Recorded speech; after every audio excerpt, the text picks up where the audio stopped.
Student अस्सलाम वालेकुम। Last lecture के अंदर हमने एक्सरसाइज 7.1 को दो इक्वेशंस की मदद से समझने की कोशिश की थी और वो बेसिकली सर्किल की इक्वेशन के दो मुख्तलिफ शक्लें थी। एक फॉर्म को हम स्टैंडर्ड फॉर्म कहते हैं और एक फॉर्म को हम जनरल फॉर्म कहते हैं। तो लिहाजा उससे कुछ क्वेश्चन सॉल्व किए थे और आज हम मज़ीद क्वेश्चन जो है इस लेक्चर में सॉल्व करेंगे।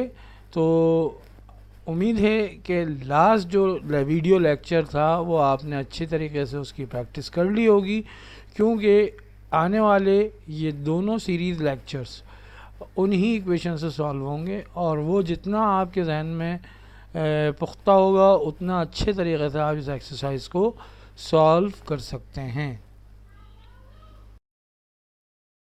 तो बेटा क्वेश्चन नंबर 1 के अंदर आपसे कहा जा रहा है find the equation of each of the following circle. इस क्वेश्चन के अंदर आपको मुख्तलिफ जो है पार्ट दिए हुए हैं और सारे तकरीबन एक ही तरीके से सॉल्व हो रहे हैं, तो लिहाजा हम उसमें से सिर्फ एक पार्ट को जो है सॉल्व करेंगे। आपसे कहा जा रहा है फर्स्ट पार्ट के अंदर सेंटर एट 2,3 एंड रेडियस 7, यानी एक ऐसे सर्किल की इक्वेशन मालूम करें जिसके लिए जो सेंटर के कोऑर्डिनेट्स हैं वो 2 और 3 हैं, यानी 2 माने हैं ए और 3 माने बी, जबकि रेडियस ऑफ द सर्किल क्या है 7। तो सबसे पहले आपने ये सर्किल फॉर्म किया और ताकि आपको अंदाज़ा हो सके कि यहाँ से लेकर यहाँ तक ये रेडियस है 7 यूनिट्स और इसके जो ए और बी हैं वो 2 और 3 हैं। तो ये आपने स्टैंडर्ड इक्वेशन ऑफ सर्किल लिखी, एक्स माइनस ए का whole square plus y minus b का whole square is equals to radius का square. Here a is equals to 2, b is equals to 3 and r is equals to 7। इस equation के अंदर आपने ये values substitute की, x minus 2 का whole square plus y minus 3 का whole square is equals to 7 का होल स्क्वायर। बेटा यहाँ a माइनस बी का होल स्क्वायर से आपने इक्वेशन खोली, एक्सपेंड की, तो ये ब्रैकेट एक्सपेंड होने के बाद कुछ इस तरह की फॉर्म में आ गया, यानी कि x square minus 2 into x into 2 plus 2 का स्क्वायर। सिमिलरली y माइनस 3 का होल स्क्वायर खोला, एक्सपेंड किया आपने, तो ये आपके पास कुछ इस तरह हो गया, Y square minus 2 into Y minus 2 into Y into 3 and plus 3 square का स्क्वायर इज इक्वल्स टू 49। अब छोटी सी आपकी ये सिंप्लीफिकेशन है, x square minus 4x plus 4, जबकि इसके नतीजे में आपको क्या मिला है, Y square minus 6y plus 9 और 49।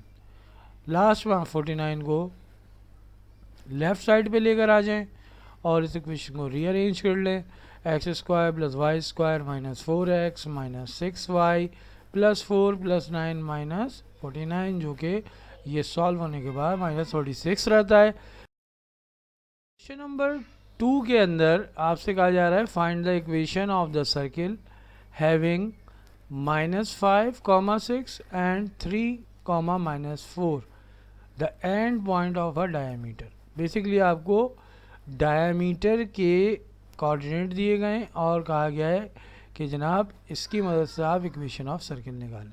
लेट्स से ये आपके पास सर्किल है, हमने इसको ए पॉइंट कह दिया और इस पॉइंट को हमने बी पॉइंट कह दिया। तो बेटा equation of the circle with the diameter याद रखिएगा, ये इक्वेशन है x minus x1 into x minus x2 plus y minus y1 into Y minus y2 is equals to 0। तो बेटा आपको पता है कि x1 y1 यहाँ पर क्या है माइनस 5 6 और x2 y2 क्या है 3, माइनस 4 लेंगे हम यहाँ पर और इनको सब्स्टिट्यूट करेंगे इस इक्वेशन में। जब हम इस इक्वेशन में सब्स्टिट्यूट करते हैं तो इक्वेशन क्या बन जाएगी आपके पास, देखिए x माइनस x1 था, जबकि x1 क्या है खुद माइनस 5 है, तो माइनस और माइनस मल्टीप्लाई होकर क्या हो जाएंगे, प्लस हो जाएगा। इसी तरह आगे बढ़ते हैं हम, x minus x minus x2, तो x2 की वैल्यू क्या है हमारे पास 3 है, तो लिहाजा x माइनस 3 हो जाएगा। सिमिलरली प्लस के बाद y माइनस 6 और y plus 4 is equals to 0। इसके बाद जस्ट सिंप्लीफिकेशन है, इन दो ब्रैकेट्स को मल्टीप्लाई करें आप और इन दो ब्रैकेट्स को मल्टीप्लाई करें, इससे ज़्यादा तो और इसमें कोई काम है नहीं। जब इन दोनों को मल्टीप्लाई करते हैं तो आपको पता है ये इस तरह मल्टीप्लाई होता है, x square minus 3x plus 5x minus 15 आएगा। सिमिलरली जब इसको मल्टीप्लाई करेंगे तो ये आएगा y square plus 4y minus 6y minus 24 is equals to 0। उसके बाद आपने मज़ीद सिंप्लीफिकेशन की, एक्स स्क्वायर माइनस का 3x मौजूद है, ठीक है बेटा, और प्लस का 5x, तो क्या हो जाएगा ये प्लस का 2x हो जाएगा माइनस 15। इधर आप सॉल्व करेंगे 4y माइनस 6y, तो ये माइनस का 2y हो जाएगा और बाकी एज इट इज आएगा। Prove that the equation of a circle with centre at origin has no term in x and y both. अगर वो ओरिजिन पर हो तो उस सूरत में आपके पास x और y की कोई टर्म नहीं होगी।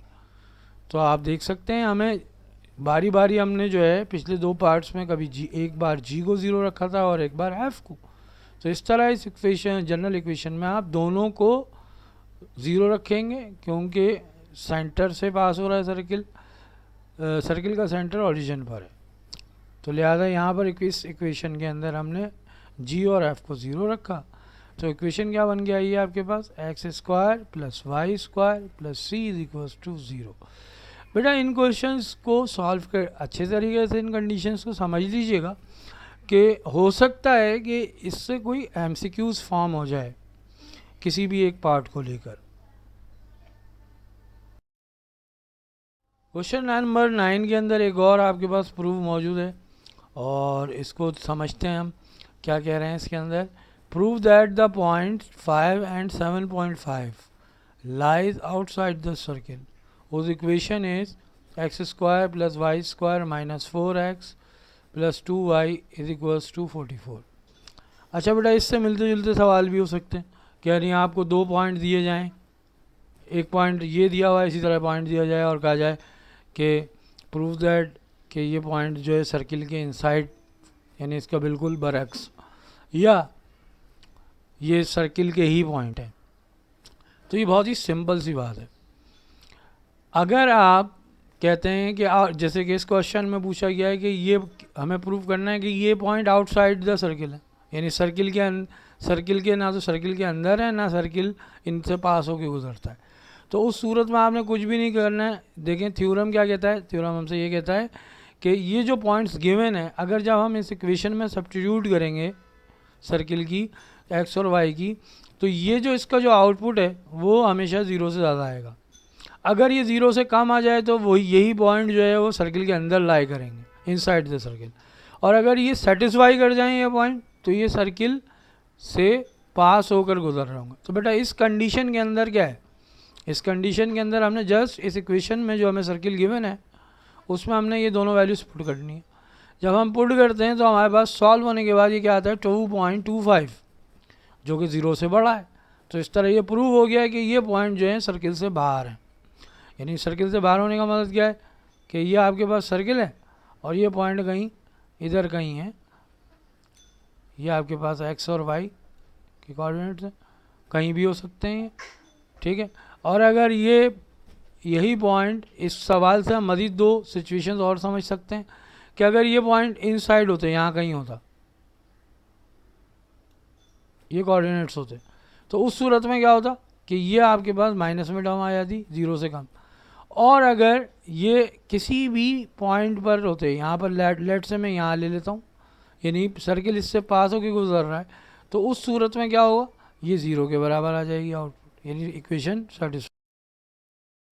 Question number 10, find the equation of the circle which passes through the points -2 -4 and has the same center as the circle whose equation is this। इसको बेटा हम देख सकते हैं यहाँ पर गिवन सर्किल हमारे पास क्या है x square plus Y square minus 4x minus 6y minus 23 is equals to 0, ठीक है।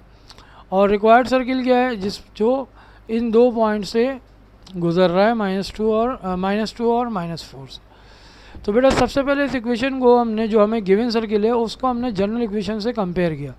इससे आपको क्या मिल रहा है, जी की वैल्यू मिलेगी और एफ की वैल्यू मिलेगी।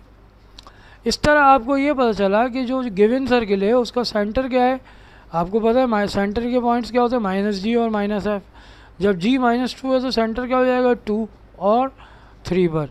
तो इस तरह ये जो center of the concentric circle कहलाएंगे, दोनों के सेंटर जो है सेम है। तो लिहाजा ये आप इन दो पॉइंट्स के दरमियान जो है रेडियस फाइंड कर सकते हैं, क्योंकि आपको पता चल गया कि जो आपका रिक्वायर्ड सर्किल है उसका सेंटर वही होगा जो आपका गिवन सर्किल है। दैट्स वाई आप क्या करेंगे कि इन दो पॉइंट्स के दरमियान डिस्टेंस फार्मूला लगाएंगे और आर की वैल्यू निकाल लेंगे। जब आर की वैल्यू आ जाती है तो आप इक्वेशन ऑफ रिक्वायर्ड सर्किल लिखेंगे, x² - a² plus y - b का whole square equals to r square. Here a equals to 2, b equals to 3 जो कि आपको गिवन है, और r जो है आपके पास √65 है।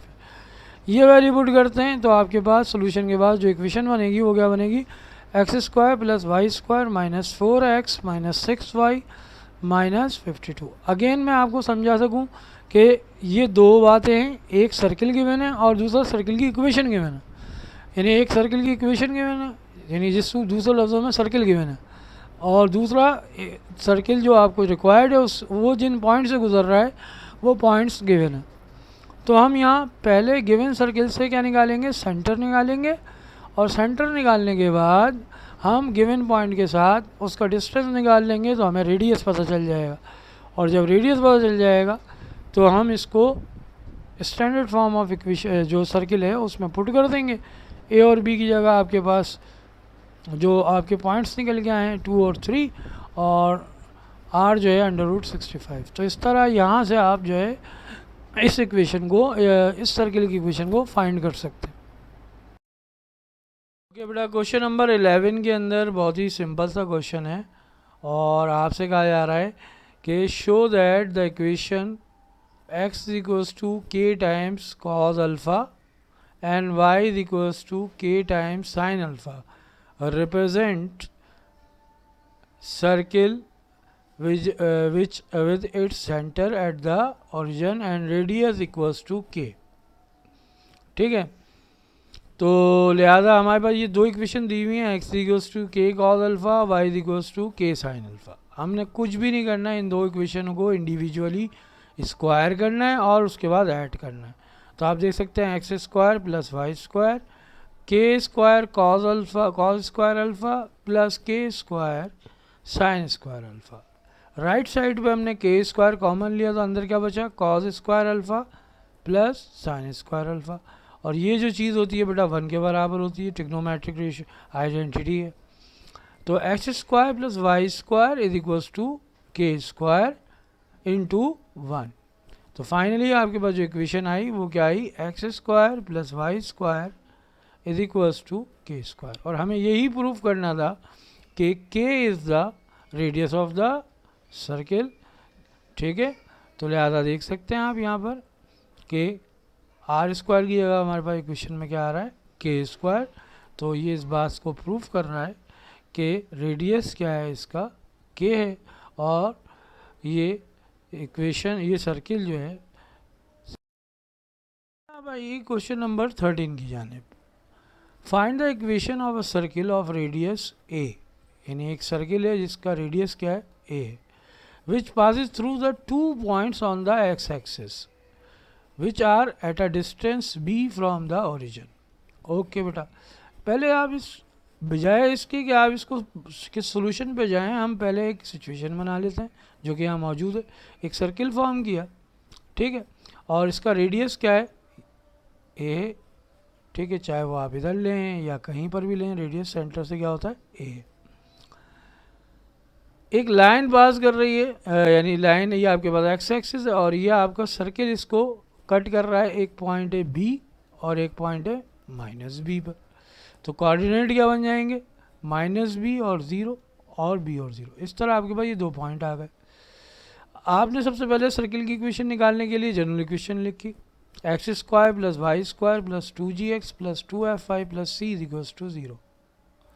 बेटा इसके अंदर आपने सबसे पहले इस इक्वेशन को, क्योंकि सर्किल पास कर रहा है, पहला कोऑर्डिनेट आपने ये ले लिया b0।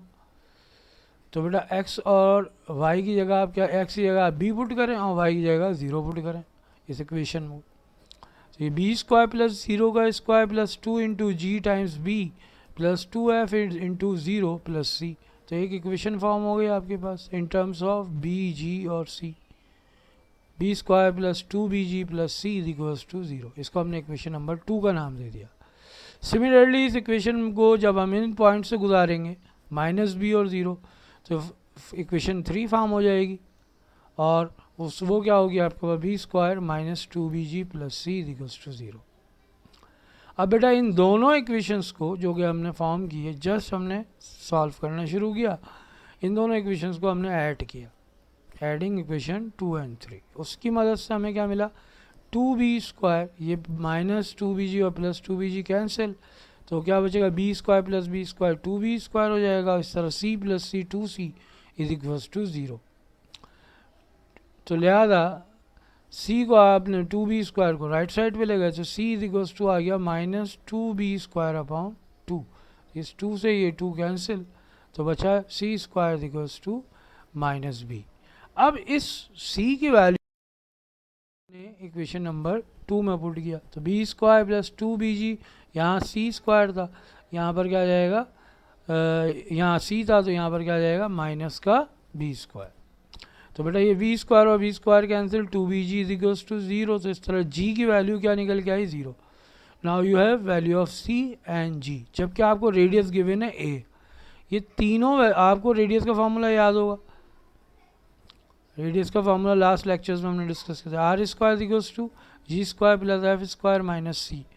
ये तीनों वैल्यूज पुट करें इक्वेशन 4 कह के, जब आप पुट करते हैं तो एफ आपके पास एफ की वैल्यू आ जाती है, जो कि पॉसिबल वैल्यू क्या है, plus f plus minus under root a square minus b square. अब आपके पास बी, जी, एफ और सी तीनों वैल्यूज मौजूद हैं। इसको जनरल इक्वेशन ऑफ सर्किल में रखा है, x square plus Y square plus 2gx plus 2fy plus c is equals to 0। बेटा सारी वैल्यूज पुट की, तो उसके बाद ये आपके पास पॉसिबल इक्वेशन ऑफ सर्किल आ जाएगी।